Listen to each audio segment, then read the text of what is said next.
Yes. Yeah.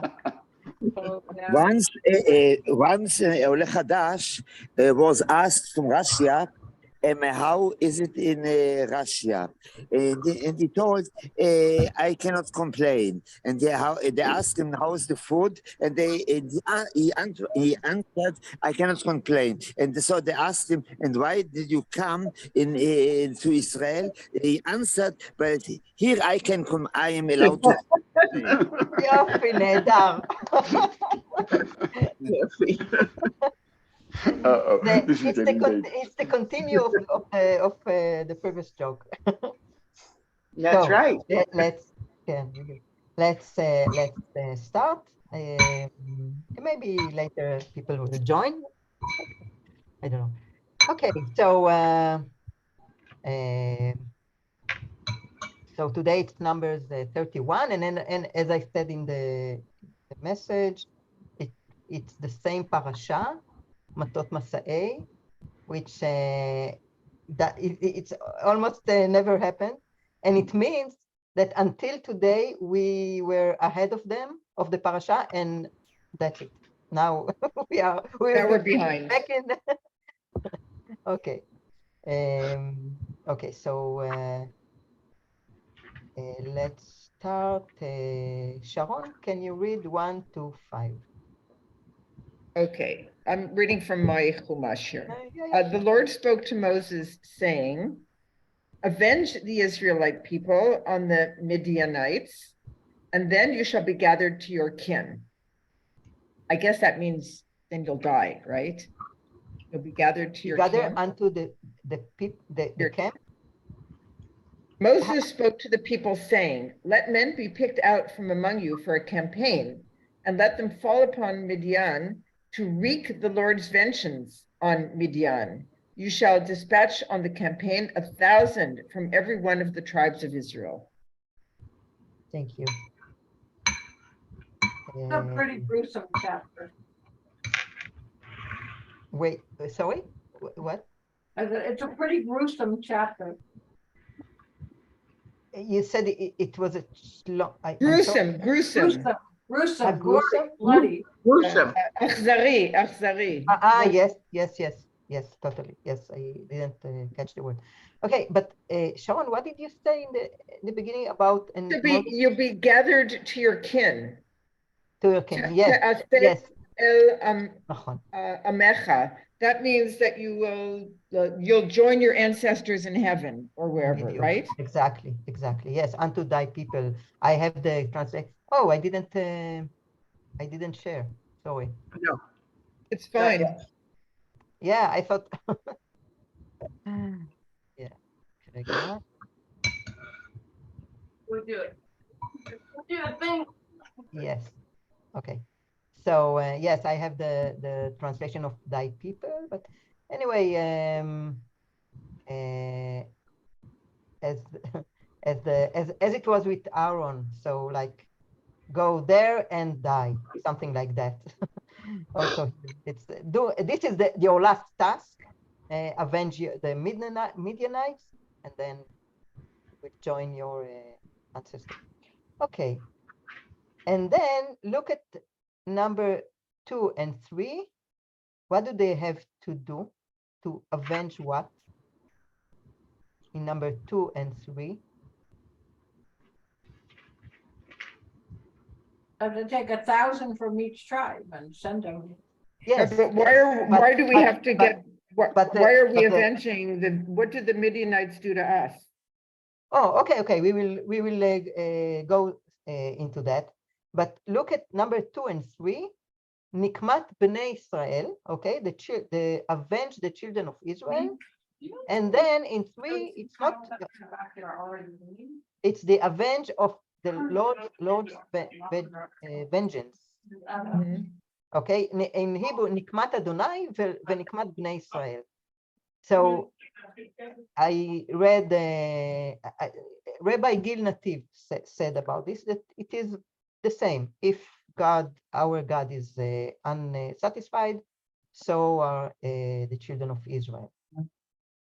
Not sure okay, that can be commentary. I didn't find any other. And also, and we have this 1,000 to every tribe, right?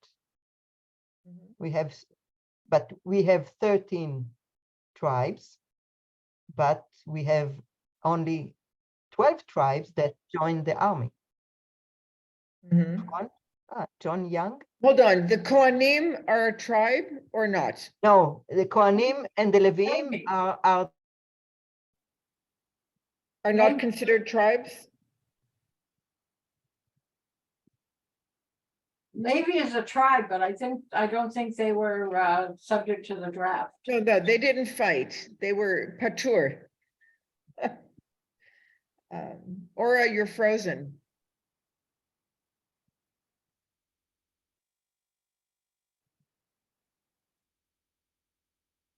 Ora?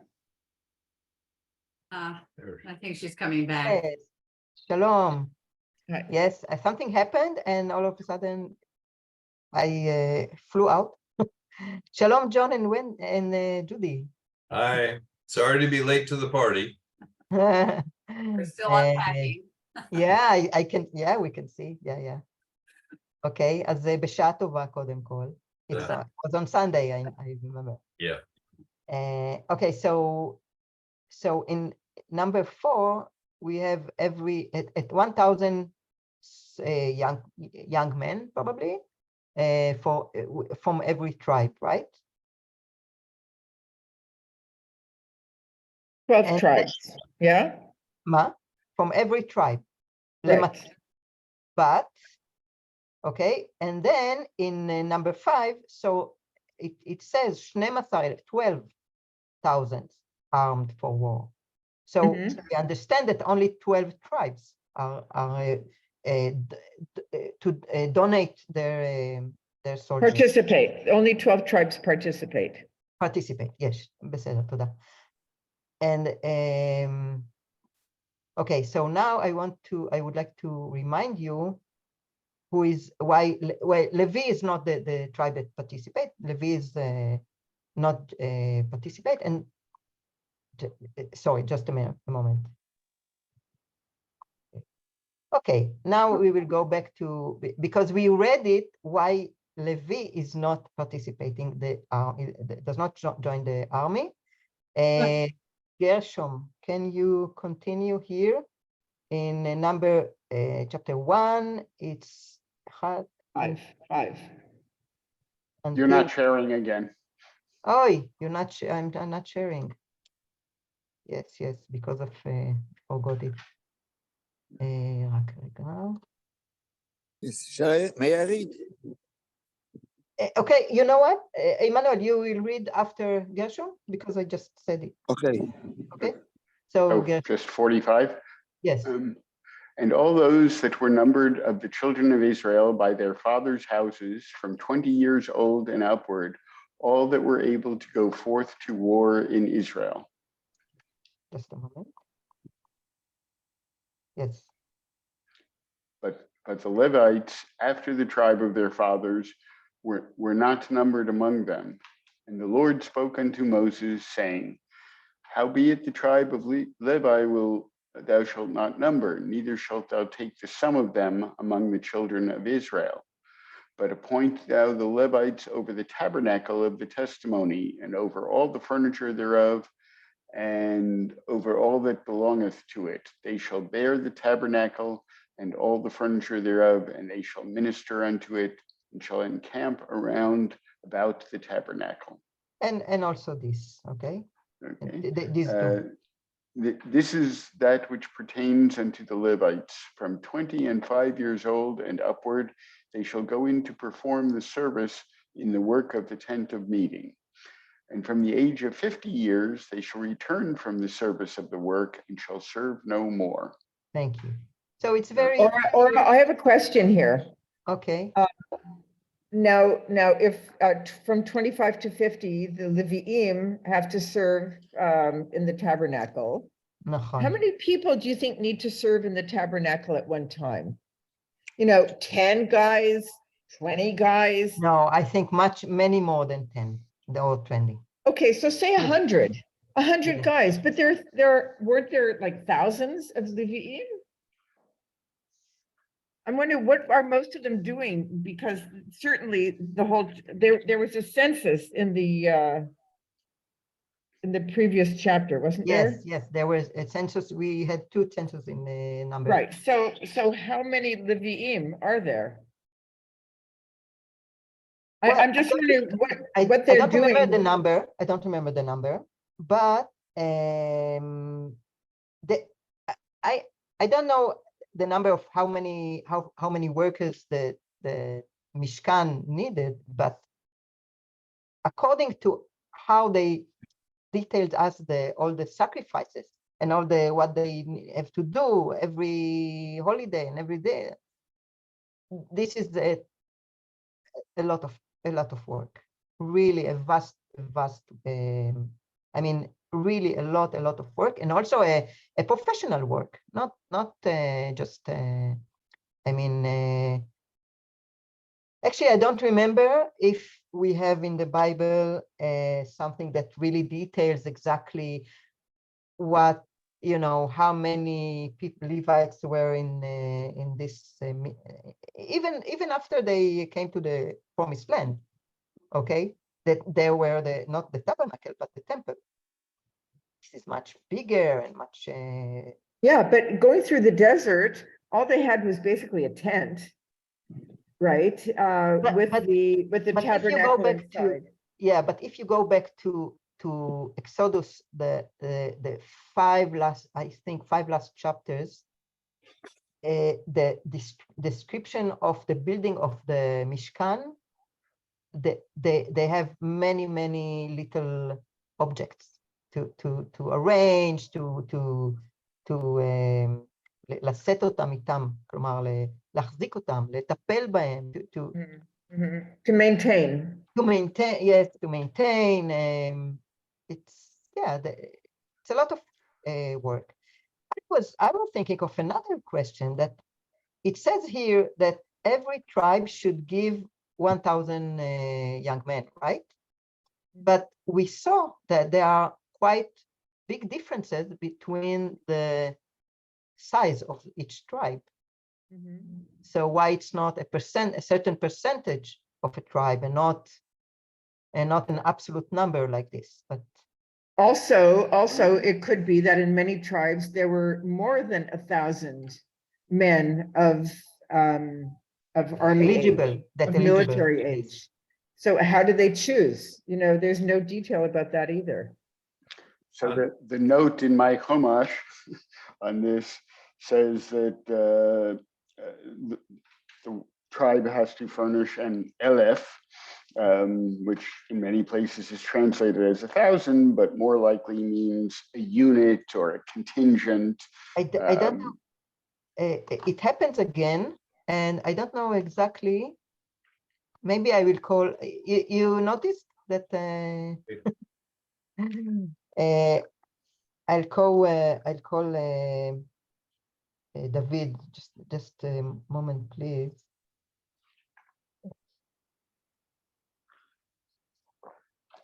Maybe they had a lottery like the Americans did in the Vietnam War.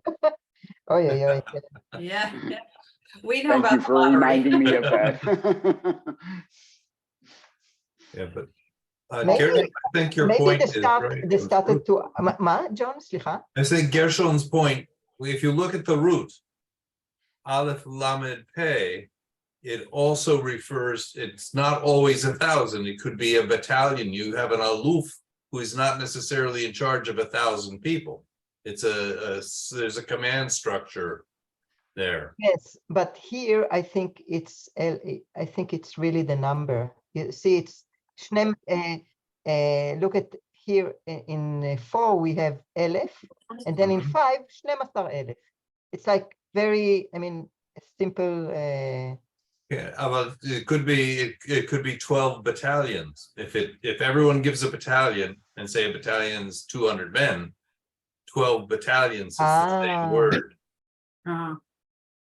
Oh, I see. Okay. We tend to assume it's 1,000 because in numbers it would be, but it could be used a different way. Okay, according to what I read about it in Olam HaTanakh, it's a number, but maybe, I mean, it sounds more correct what you're saying, because then the battalion will be according to the size of the tribe. Okay. טוב, let's move on. I hope. רגע, דוד עלה, נכון? Also, there's something interesting about the word here, צבא. The word army, צבא is an army, right? We know it, and we talked. So first, okay, so when we read Numbers chapter 7, we saw that צבא, they had to have Emmanuel. Emmanuel, אתה יכול לקרוא, can you read this verse? Number 3. כן. And they brought their offering before the Lord. 6 covered the wagons and 12 oxen. A wagon for every 2 of the princes, and for each one an ox. And they presented them before the tabernacle. כן, תודה. So I just want to remind you something that I found interesting about the word צבא. The thought is that it comes from the word sav, and because the wording in Hebrew in the text, it's shesh eglot sav. Okay, now look at how our turtle is built, and this is eglot sav. Now the English is covered wagons, so it's interesting. And of course the word tzava and tzav with the same letters, but also tzava in Hebrew, there's something else. tzava is to gather together.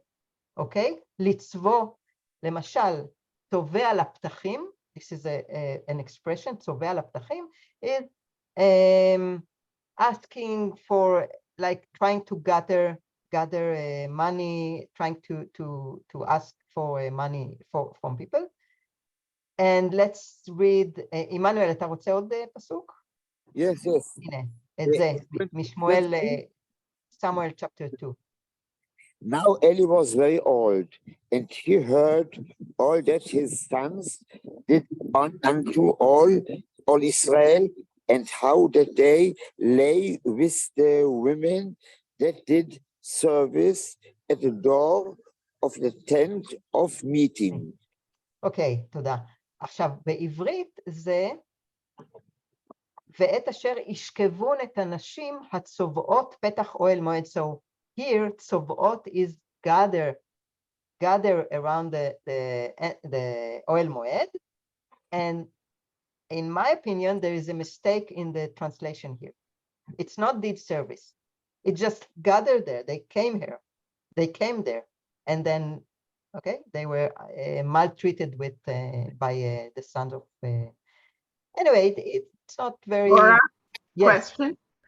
But that gathering at the door of the Ohel, both the correct translation and the incorrect translation seem to imply that these women were prostitutes.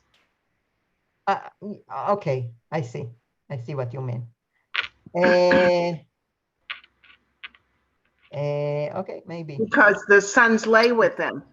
So yes, it gives us a very different picture of the tabernacle, which is a little bit more modern in the sense that I think the tent is probably much larger than we think of. We think of a tent like we go camping. No. We don't think that. We know approximately what was the size. And again, all the details are okay. It's a big thing. So it's a huge. It's a huge tent or tabernacle. And so this image of this big and grand edifice, and there are the prostitutes at the door, because that's where a lot of people come, and that's where they can do business. And it's it's a very different image for me than this very glorified holy image that I Yeah. had before. But it seems correct. It seems natural in a large community that would be such a gathering place.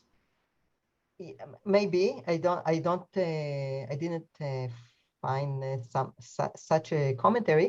I thought something else because I didn't want to go into, because it's totally not of our chapter. But the sons of Eli were, according to the description of them, they were terrible. How did they behave to the people who they were? They took their meat, their animals, their money. They gave them almost nothing. You can try to see to read for yourselves after the lesson, and you can see. And I thought that they were, שרון, אולי תעזרי לי, או ג'ון, הם הכריחו את הנשים שנאספו ליד האוהל, אם הן רוצות ברכה או משהו. They obligated them. They obligated them to lay with him. This is what I thought, but Or forced them. They forced them. They forced them. Yes. Okay, let's move on. Okay, so Midian. I don't remember if someone asked about why Midian, right? So let's remind ourselves. Yeah. In a few chapters ago, in chapter 22, Adina, can you read from your here? And Moab was sore afraid of the people because they were many. And Moab was overcome with dread because of the children of Israel. And Moab said unto the elders of Midian, now will this multitude lick up all that is round about us, as the ox licketh up the grass of the field. And Balak, the son of Zippor, was king of Moab at that time. And the elders of Moab and the elders of Midian departed with the rewards of divination in their hand. And they came unto Balaam and spoke unto him the words of Balak. And can you go on here? Sure. Yes. And Israel abode in Shittim, and the people began to commit harlotry with the daughters of Moab.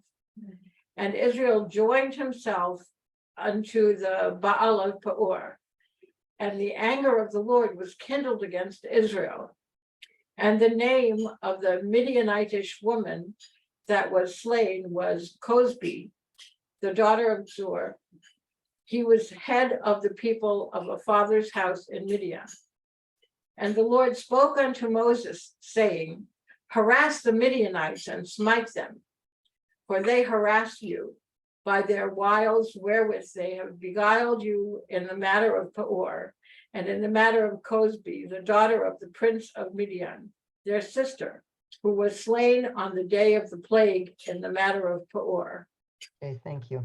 So from there was this case, yes, with this woman, and then there was the plague. Okay, the plague. So the children of Israel were punished, and then afterward there was all the thing with the daughters of Tzlofchad and all other things. Okay, and what we read last week, and sacrifices and other issues. Shalom Orit, Erev Tov. It just seems so random. We're reading a story, and then there's all this other stuff just thrown in. And then a few chapters later, we come back to the story that we were reading before. Exactly. So this is now the children of Israel were punished. Now we have to punish the Midianites because what they did to the children of Israel. Okay. Now why Moab? Because they talked first. They talked about Moab because if you remember in we talked about the Moab and Midian were very close to each other. It's where is Jordani today, but in the center, something in the center of Jordani, approximately. And they were together. Many things they did together. So they were, and even we said in the lesson that we talked about that maybe they were mixed. So this is why, because Balak is the king of Moab, but he comes to the elders of Midian to ask for help. Okay. Okay, so Moab and Midian, let's say they are mixed, and the woman that did this sin was the Midianites, and that's it. And it's not mentioned here that Moses' wife was a Midianite too. But okay, let's continue. John, אתה יכול להמשיך 6 to 12. And Moses sent them 1,000 of every tribe to the war, and them and Pinchas the son of Eleazar the priest to the war, with the holy vessels and the trumpets for the alarm in his hand. And they warred against Midian as the Lord commanded Moses, and they slew every male. And they slew the kings of Midian with the rest of their slain, Evi and Rechem and Sur and Hur, and Reva, the 5 kings of Midian, Bilam also the son of Beor, they slew with the sword. Okay. And the children of Israel took captive the women of Midian and their little ones, and all their cattle and all their flocks and all their goods they took for a prey. And all their cities and the places wherein they dwelt and all their encampments they burnt with fire. And they took all the spoil and all the prey, both of man and of beast. And they brought the captives and the prey and the spoil unto Moses and unto Eleazar the priest and unto the congregation of the children of Israel, unto the camp, unto the plains of Moab, which are by the Jordan at Jericho. Okay, thank you. In my book, it says booty. Sorry, Mine too. Yeah, booty. what? Booty. In my מה זה בודי? loot. Yeah. The things Booty they and capture, spoils are the same. spoils, but they're saying prey. In this Yeah. translation, it says prey. You're It's a talking about strange the, word to me, because prey is like like the lion chasing Yes. the gazelle. that's what I know about prey, yes. So it's like a strange word, and spoils or booty or whatever, that makes more sense to me. Okay, so Except the prey talks about live animals. right, yes, Yeah. I also thought that prey is not correct word. Anyway, the word in Hebrew is biza, bazezu. Okay, biza. They took the objects or the things, not only things, animals, and also women and children of the enemy, right? This is biza. It's curious how they would divide the spoils. I can understand, they bring in, say they killed all the men and all the kings. We're talking about 5 kingdoms, even if they were small kingdoms, we're talking about a lot of people here. Yes. That the Israelites are now going to have to feed and clothe and house. מה? רגע, just סליחה. כן, Sharon, please go on. So, and there's no indication here of how the responsibility for taking care of the captives is divided up. I think it's very interesting. Actually, yes, it's very interesting. And actually, there is a little bit, the text refers to it a little bit in the end of the chapter, which is quite far from now. but it does. But it's interesting about what you're saying about feeding, but they took everything. So they also took the all their stuff. Yes, exactly, all the stuff in order to it's like to in the era of the imperialist imperialism, like Britain and all the other nations that conquered another nation. They had to take care of them, but they also had all their capabilities. Okay. Okay, and I'm not. I mean, of course, as much as we know the Bible, the women here are totally objects. Okay, they take it as shalal or biza. Now, actually, okay. So first of all, who is on charge here? Look at number 6. Moses and Pinchas. Yes, Pinchas was the Kohen, the son of Elazar was the high priest. Okay, Pinchas is the high commander here. I mean, and look what the weapons of Pinchas: holy vessels and the trumpets for the alarm in his hand. So this is. And it also says that Moses dispatched them, which means he sent them out. He didn't go with them. Yes. Okay, Moses was 120. Moses is an old man, of course. Yes, 120. And also, who is not mentioned here? Moses is an old man, but he had his replacement, no? Yeah, Yehoshua. Yoshua. Exactly. Is not mentioned at all. This is very, surprising. Isn't Yehoshua at this point the Ramatkal? Yes. Or should be, because they're about to cross over the Jordan and conquer Jericho. And Yehoshua is Ramatkal. You can any leader you can name it. He is he should replace Moses. So all the duties of Moses, he should take them. Now we have here Moses still take first of all, Moses got the task from God. In the first verse, he says, do this and then you can join your ancestor. Okay, Moses, and then Pinchas ben Elazar, and where is Joshua? We don't know. Okay, so this is one thing.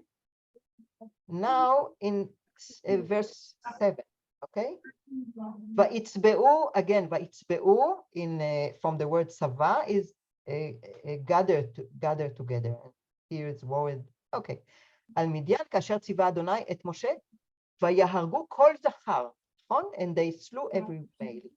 So what we can understand? What can we understand from that about Midian? What happened to Midian? they were annihilated. Obliterated, yeah. Exactly. No Midian anymore, right? So they probably didn't just, they said every male, they didn't say every adult male. So it was probably male adults and male children. Yes, every male. It is said, but if you read this, we understand that Midian is does no longer exist. And they took the women, and then we will see what is the reaction of Moses. But Midian, the Midian, the Midianites does not exist anymore. Okay. And I don't know why 9 and 11 are. It's kind of a repetition, I think. Okay, this is a repetition in a different way, maybe. Okay, never mind. And then they come back to Moses and Elazar Cohen because he stayed back and brought all. Can you imagine, like what you said, Sharon? All the stock and I mean all the people and animals and everything is came back to Moses. Okay. Ruth, you want to continue reading? It's 13 until 18. Okay, so I'll read from the women's commentary. Okay. Moses became angry with the commanders of the army, the officers of thousands and the officers of hundreds who had come back from the military campaign. Moses said to them, "You have spared every female." Yet they are the very ones who, at the bidding of Balaam, induced the Israelites to trespass against Adonai in the matter of Peor, so that Adonai's community was struck by the plague. Now, therefore, slay every male among the dependents, and slay also every woman who has known a man carnally, but spare every female dependent who has not had carnal relations with a man. Oy vey. Oy So vey, only the virgins survive. exactly. Keep alive. And it was interesting that you read. Can you read again the 18 verse? Sure. Spare every female dependent who has, yes, who has not had carnal relations with a male. Yes. And it's not written in your translation, maybe, but it says "Hachayu lachem," and in English, keep alive for yourselves. In other words, take them to for yourselves. The little girls. The little girls, yes, or young girls. And it's very interesting that your translation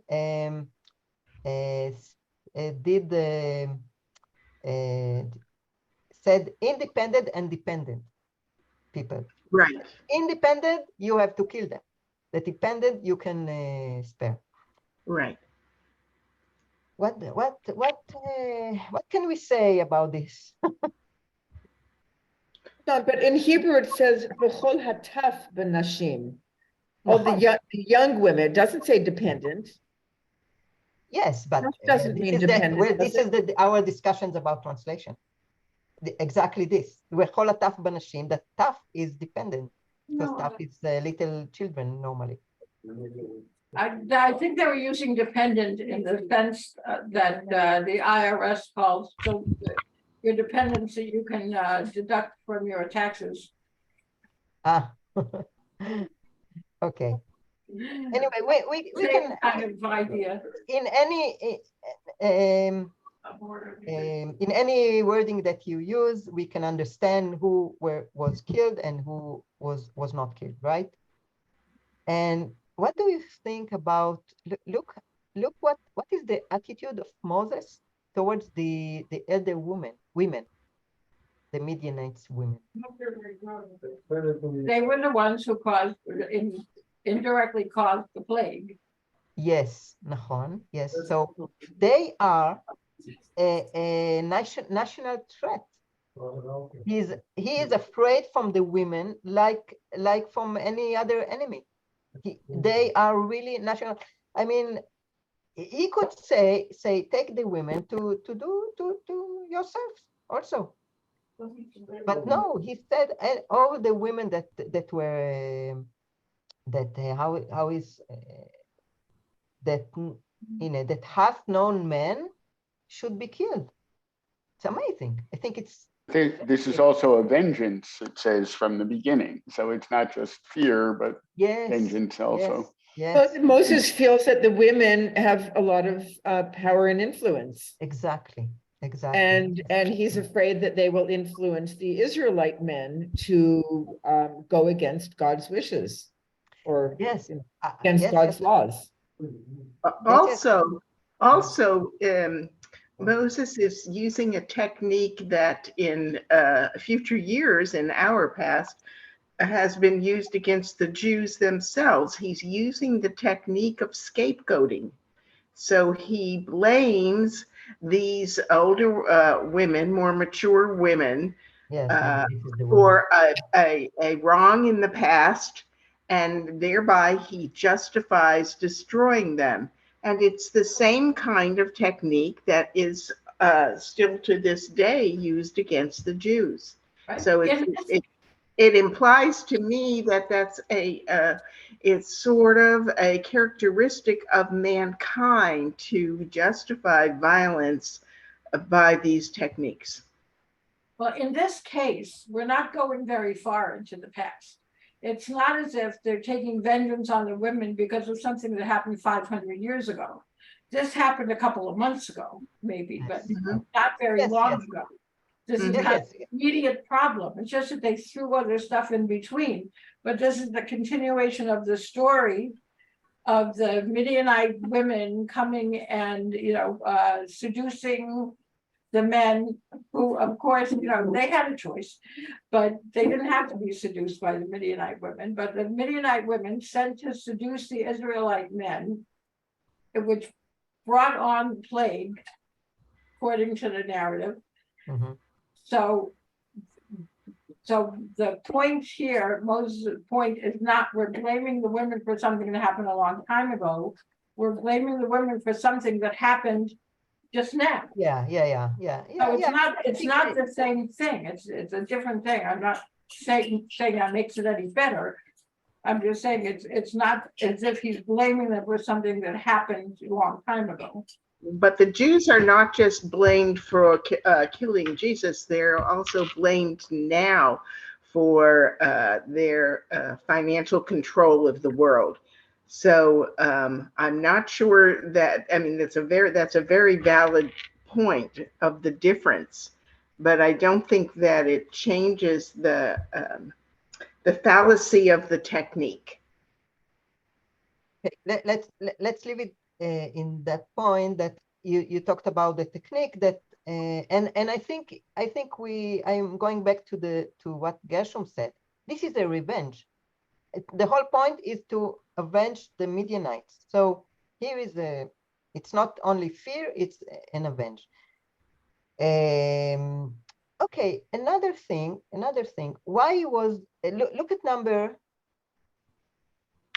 14? Okay, in 12 they went back, and then 13 they went. Moses and Elazar went out to them, out to see them, and also the leaders of all the congregation. Why was Moses angry? And about who? ויקצוף משה על פקודי החיל, שרי אלפים ושרי המאות הבאים מצבא המלחמה. He's angry at the officers, the commanders. The high commanders, okay? Militarily, that makes sense. That blame for a failure goes up the chain of command to the active field commander. Exactly. So we have here, we were said that we have an army of 12,000. So every 1,000 has its commander or something like that, maybe even higher. But and then it's like in our army we have חטיבה, גדוד, פלוגה ומחלקה. This is the order. So yes, I totally agree with John that we have in army slang, we say לא יורים בש"ג. לא יורים בש"ג means if something happened, you don't look for the little small soldier to punish him. You go up in the chain of commander. Okay. Okay, now let's see. I wrote here. What was he angry about? He told them he was angry because he thought that the officers had not be mercy about the officers of about the Midianites that wanted to kill Israel. So he was angry because they didn't kill everyone. They kill only not everyone. Yes, they have not to be mercy, rachamim. Okay.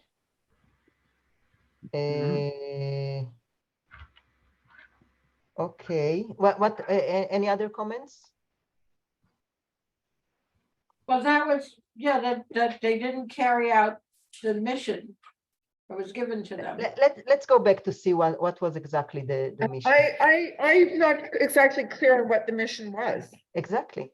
Yeah, You it's know, not that. he says, you know, okay, we are picking 1,000 people and there's going to be a campaign. But what is the exact goal of the campaign? Maybe he told them, but we're not, it's not described to us. The text doesn't tell us what should they do exactly. And in other occasions, the text did tell us this. So we don't know what Moshe was angry about. Exactly. We can make an assumption like what Emmanuel said. Okay, because they spare too many, maybe. They didn't kill. Yes, so this is a missing part in the text, in my opinion. Just a moment, let's see. What does Chazal say about this? I didn't check. Maybe, you know what? Let's see what Rashi says about it. You can also, if you can see in your books. So if I may, Again. I'm sorry if I missed this, but I haven't caught it in this conversation. The commentary that I'm looking at, when Pinchas is mentioned in verse 6 here, and it says who demonstrated zeal, and then it sends you back to Numbers 25, verse 7, which is the part where Israelites were before the tent of meeting, and Pinchas, son of Eleazar, saw that one Israelite had brought a Midianite woman there and killed her. So it seems to me that it all sort of stems from that. Yes, but you're saying it as referring to what exactly? The reason for the vengeance and the destruction, well, that's the reason for the choice of Pinchas as the leader of it, but that all the anger has to do again with the Midianite women and what they did. Yes. And I mean, you killed the men because the men are responsible for the women in that sense, but why don't you kill the ones who actually did? I see. Yes. Because it's interesting because in number 16, it's not mentioned, although it's very logic what you're saying, because this is this code, it fits. Look, but look what number 16 says. So as to break faith with the Lord in the matter of Peor. And Peor was because of the women of Moab, actually. Okay. So this is why in the beginning I mentioned that Moab and Midian were sort of mixed together in geographically and maybe not only geographically. So the Midianites was the Midianites, it's because of the woman and the story of what you just said, and but Peor was from Moab, according to the text. But anyway, as far as killing the men, that's what usually happens when they go to war. The men of one place go and try to kill the men of another place. So there's nothing unusual about that as far as war is concerned. So you don't need a reason. It's because the men are controlling the women. It's because that's what they do. This army is men, that army is men, and they're trying to kill each other. Yeah, that's the army is the usual kind of war. But when you continue and destroy all the buildings and take all the booty, you know, at that point you have the option to kill who's there also, and they didn't. John is trying to say something. I'm just wondering about Moses being angry. It may not have been so much vengeance against the women, though I'm sure that was part of it, but why were women who were sexually active kept alive? We can assume that not everybody who was sinning with the women of Midian died in the plague. And maybe they were keeping these women alive because they knew them. And that's exactly who we didn't kept alive. Wow. Interesting. But there's also Very the interesting. potential, there's a potential that if these women got to them once, they'll get to them again. Yes. And so the women present a danger. The women who have not been sexually active, maybe they Yes. think in terms of they could be teachable or trainable so that Yes. they will not try to do the same thing that the women who had trying to be, seducing the Israeli men. Yeah. But those women who had not been sexually active had not been, therefore, trying to seduce the Israeli men. But so maybe they thought they would be more, they could be trained not to be enemies of Israel. Yes. Yeah. You complete what John said. Yes, maybe. Okay. Yeah, very interesting point. Points. Throw it to- Or כן, רות, בבקשה. I have this other Chumash that is more traditional, and on these points, it seems to refer to Rashi a couple of times. The first time the phrase Moses rebukes the officers, they say that Rashi says Moses was angry with the officers of the army because they had allowed their troops to spare women who were known to have participated in the orgies, and they, not the Midianite men, were primarily responsible for inciting the sins that had caused the plague. As a result, Moses ordered them to execute punishment against the guilty people. And then they go on to comment on Al Pikudei HaChayal, because it was their responsibility to order that appropriate actions be taken. It was to the officers that Moses directed his anger. This teaches that when the leaders of the generation have the power to reproach, they are responsible for the failures of the nation. It is a function of leadership to learn from the past, to improve the future. Having seen how the sins at Peor took place and how there had been no resistance to them until Pinchas acted, the commanders should have gleaned the lesson that they had to maintain proper control. Thank you. Yes.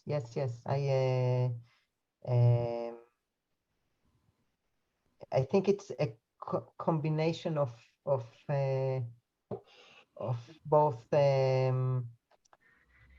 of what we talked about, the fact that he is angry only about the high commanders, and also about what you said in the beginning about the women. I would like to read what Rashi says about this, okay? Sure. ממונים על החיל, it means high commanders, ללמדך, to teach you, שכל סרחון הדור תלוי בגדולים שיש כוח בידם למחות. Well, it is very, in short, what we all been saying here, that if there is failures, and if there are failures around, we go to the leaders, the high leaders. Okay. And also, or the Rambam says, that it's a question of Moses not giving clear commands, and that that his commands were very general, to take vengeance for God, but he didn't specify the details, so the commanders interpreted it as they could. So he sees this kind of conflict in there about people using their own judgment and then getting punished for it. Yes. Well, when the team is losing, they fire the manager. That's right. Yeah. That's right. Exactly. Exactly.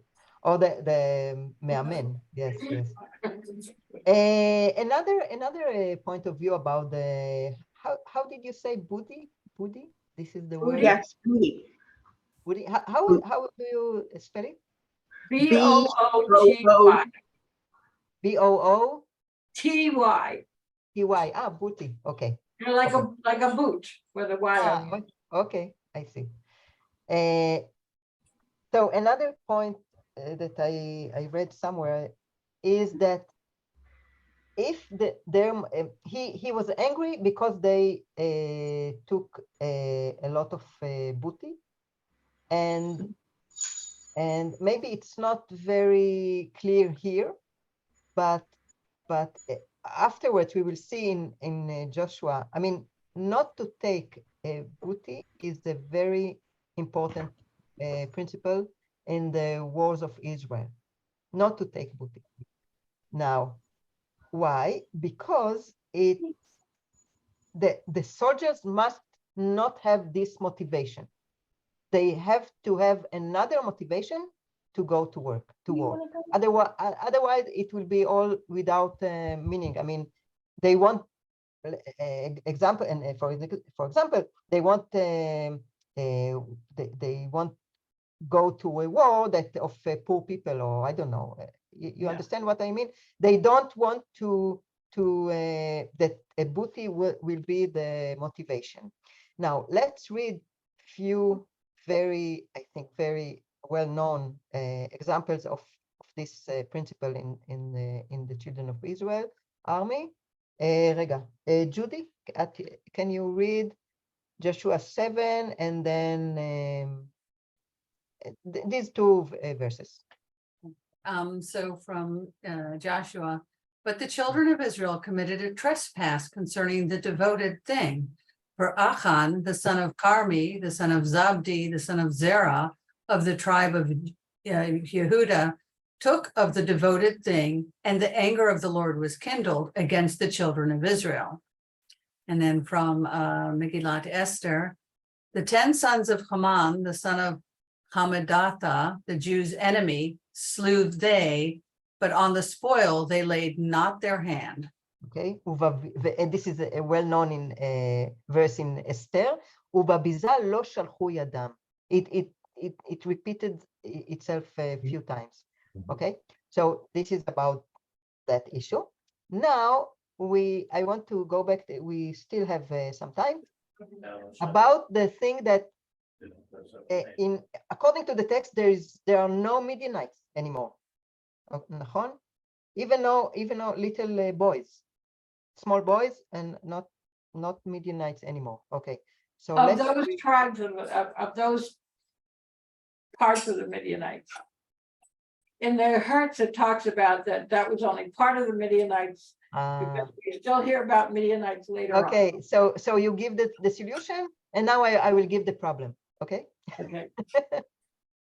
Okay. So Judy, can you go on to read this? Because... Okay, and the children of Israel did that which was evil in the sight of the Lord, and the Lord delivered them into the hand of Midian 7 years.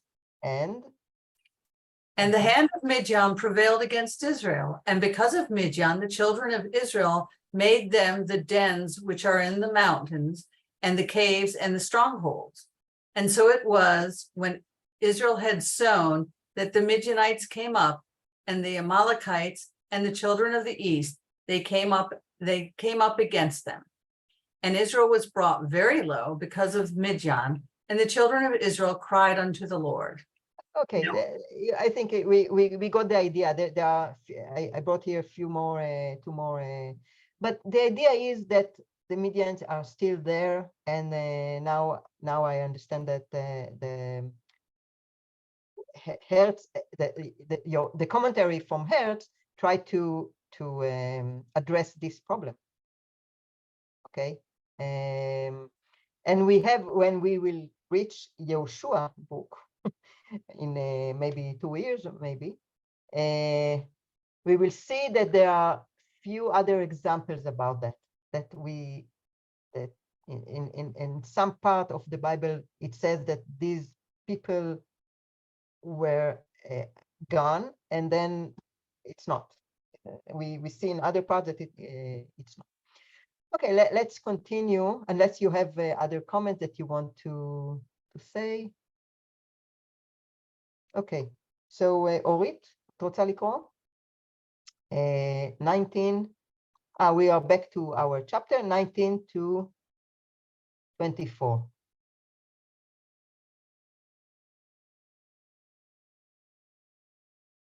So this is just to remind ourselves, רגע, אורית, תעשי unmute. It's after he was angry about them, and then he told them what to do exactly, who to kill and who to spare. Okay, Orit, just unmute yourself.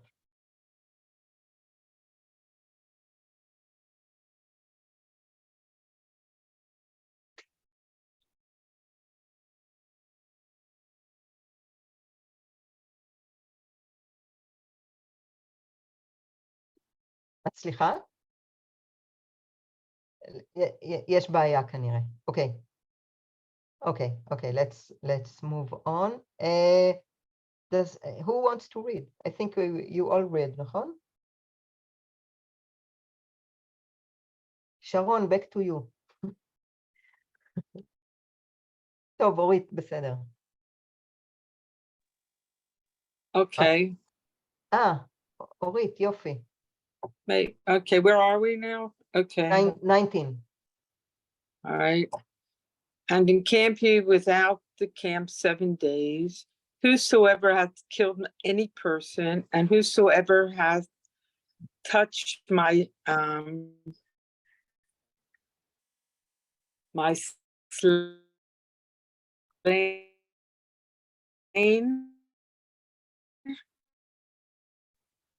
אורית, לא שומעים אותך. Purify yourselves on the 3rd day and on the רגע, אורית, seventh אני day. אעצור אותך, יש בעיה. And your captives. Do you hear her well? I don't. Okay. As to every garment and אורית, ממש לא שומעים אותך. that is made Yeah. of I think she doesn't hear me. So just a moment, I will text her. and all work. אורית, אני אעצור אותך. סליחה, אני עושה לך מיוט, סליחה. לא שומעים אותך. Well, I will apologize afterward. Can you mute her? Yeah, but I know, I can. טוב, אורית, תשמעי, לא שומעים אותך, אני אעביר את זה לשרון, בסדר? You're a host, so. I can't. If you go to שרון. participate. בואי תנסי. Shall I start? Yes, try it and yeah. Okay, I'm going to read this from my Chumash. Okay, You 19 to what, 25? to 24. You shall then stay outside the camp 7 days, everyone among you or among your captives who has slain a person or touched a corpse shall purify himself on the 3rd and 7th day. You shall also purify every cloth, every article of skin, everything made of goat's hair, and every object of wood. Eleazar, the priest, said to the troops who had taken part in the fighting, "This is the ritual law that the Lord has enjoined upon Moses. Gold and silver, copper, iron, tin, and lead, any article that can withstand fire, these you shall pass through fire, and they shall be pure, except that they must be purified with water of lustration. And anything that cannot withstand fire, you must pass through water. On the 7th day, you shall wash your clothes and be pure, and after that you may enter the camp." Thank you. Okay, so this is all these laws of purity. Why is that? Because they Who knows what germs they're bringing in, those trace germs. I think it's not the question of germs, but they they had been connected with dead people. And this is the most impurity in. And isn't it also true that they're connected with pagan rites, pagan behaviors, pagan ritual? It's I don't think that the all the purifying methods is for for connecting with dead people here. This is the most טמא, זה הכי טמא. Okay, it's interesting. What? Sorry, no battery. Okay, this is what Orit wrote to us. Sounds a lot like kosher in your house. The Yeah. kitchen. Yeah, and look at number 22. It's interesting. The gold, the silver, all the metal materials. They have to fire the they fire them. This is maybe is like for the germs. I know it from microbiology. But, oh, this is interesting. And all the וכל אשר לא יבוא באש means it will be ruined maybe or something like that. תעבירו במים. And again, I see how the awareness of using water to be clean was very high. I remember there is we read this in Leviticus. All the laws for purity is, I think we have in one chapter or in one parasha we have many places that they had to wash their clothes, lechabes. Yeah. Yes, and yeah. And again here also 24. Now, what is Mei Nida? Mei Nida, you see here in my translation is water of sprinkling. What is in your translation? Look at the number 23. It's Water of lustration. Lustration. in fact. Lustration, that's what the water that they use to purify the dead. water of frustration, like tiskul? No, No, Lustration. With L, L-U-S. Lustration. Okay. Okay, It is so an English word that nobody has ever used. I was just gonna say, it's a word I have never in my life used, never. okay, and so probably won't. there's always the first time here. Okay, so Gershom, Use can it you- in a sentence. Okay, so can you read this, Gershom?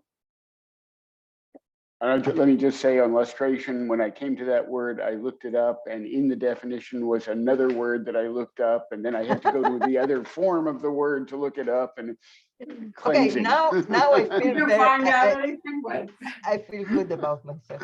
Okay, so you want the blue part according Yeah, to the the blue halacha? part. According to the halacha, mei nida or mei hatat is spring water. Mei hatat. Yes. Is spring water that has been drawn into a vessel, and ashes from the burning of a red cow have been put on it. Their yeah. purpose is to purify a person or vessels impure with dead impurity, the most serious impurity, with the help of sprinkling with a moss plant. Yes, Okay. we read this with a That's little right. branch of moss plant. Yeah. Yeah, we. Moss isn't a plant, No, it's a fungus. it's a fungus. Yeah. No, זה אזוב, הצמח אזוב. We, Azov. Oh, כן. See that? that's you not know? moss. Yes, it's אזוב. רגע. It's a herb. I will try to That's a find. herb. אוי, אני לא יכולה לזה. טוב, anyway, I wanted to find the last time that we encountered this, but never mind. Okay, well, I think we have still one more minute, and I'm not sure that to go on. Can I throw in a thought then? Of course. So You're just- always welcome about this. the whole thing, the massive destruction, violence struck me, and I I couldn't help but think in modern terms of how everything that Israel does as a state seems to get looked upon by some of the outside world as overdoing things or not being in proportion. And I'm just hoping that they don't read this portion in this chapter, because it would actually give them something to say, look what they learned from. But it's just, Well, you know, this is nothing compared to Yoshua. The book of Yoshua, I remember myself in the 6th grade. Even, I don't know, I didn't have even 12 years old. And this is what we learn in the 6th grade, Kitav Vav, the book of Yoshua. And I was reading and saying to myself, all they do is killing everyone, killing and killing and killing. I mean, it's this is the this is a promo. And also, you know what?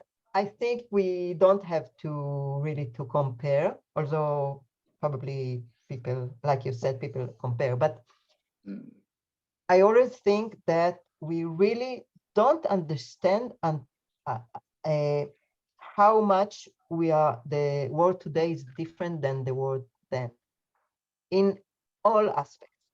I don't think we can really imagine, although we have the text, and not only the Bible, I mean, many texts, and archaeological findings, but all the mentality of people and all it was so different that this was like regular, I don't know, like regular, and look how you marry a woman. You go and lay with her, and this is your wife, and that's it. Okay, so Shabbat Shalom. Shabbat shalom. Shabbat Shalom. Shabbat shalom. Bye bye. Can we have a Hello. quick update on Yossi? How he's Yeah. doing? Approximately the same, little bit. And thank you, Sharon, for your visit. It was very nice. Approximately the same. He's still not independent. He's still dependent. Okay. Yes. All the best. תודה, כל טוב. Yes, yeah. Okay, Shabbat תודה רבה. ביי ביי.